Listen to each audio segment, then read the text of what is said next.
beginning of this journey, we all asked ourselves, why NAWA? Sandy, Adrian, and myself shared our personal views with this on you. But really comes down to these stats. They alone highlight one of the major reasons we need this. We're grateful to the CAS and the SOA who have done a good job at telling the story and highlighting where we have potential issues. But here are some of the major takeaways for us. Big picture, for the CAS, only 31% of all members are female. For the SOA, it's 33%. Since 2010, new female CAS members have been stagnant around 35%. For the SOA, this number is around 35 as well. For both, 37% of our candidates are female. We're happy to see that the number of candidates is at least higher than 31 and 33, but it's still not good enough. Looking toward our benchmarks, around 60% of insurance is female. Of mathematic employees, 46% are female.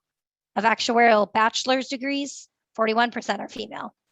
And note, bachelor degrees in mathematics and statistics from 2000 to 2014 range from 43 to 48% women, so even higher.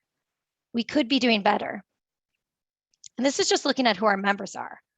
When you review who's volunteering, who's chairing committees, who's presenting at conferences, which is under 30 for both the CAS and SOA, which is not good, obviously, women continue to be underrepresented. The CAS has explicitly come out and set targets over the next 15 years to help address this. By 2035, they want 50% of their new members to be female.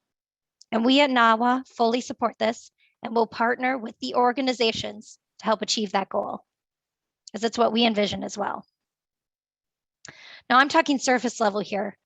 Gender is only one aspect of diversity, and there are issues across the board with this. The intersectionality issues we have run deep, and we want to help our field in general to be more diverse and inclusive. And we aim to play a role in that journey for everyone. So representation isn't our only issue. Let's talk about the gender pay gap. And thank you to Actuarial Careers for their annual survey, which helps us to identify some of this.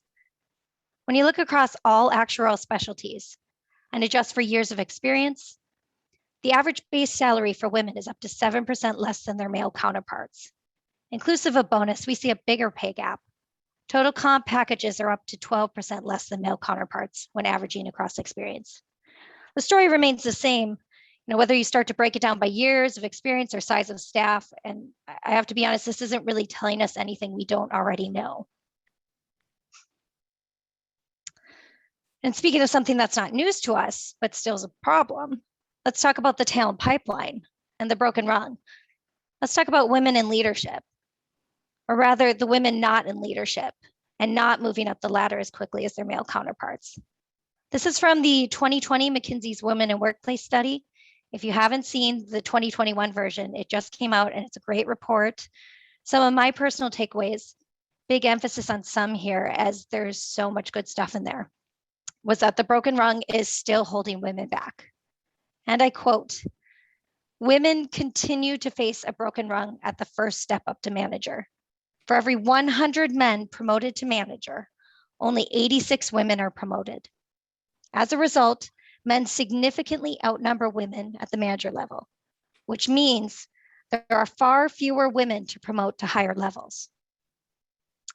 And it appears for insurance, this is the insurance numbers in front of us, we also lose a lot of ground between manager and senior manager. There was some good news in this year's report, though. This year, for the first time, women of color were promoted to manager at the same rate as women overall. 85 women of color were promoted for every 100 men. Also, in spite of COVID-19 challenges, at the end of 2020, women's representation had improved across most of the pipeline.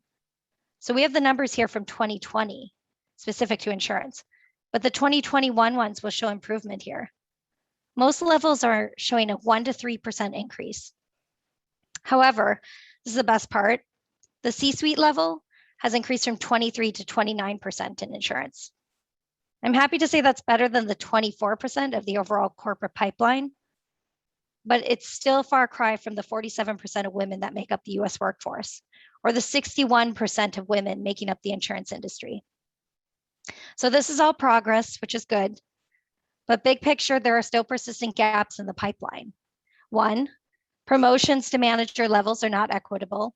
And 2, women of color lose ground in representation at every level.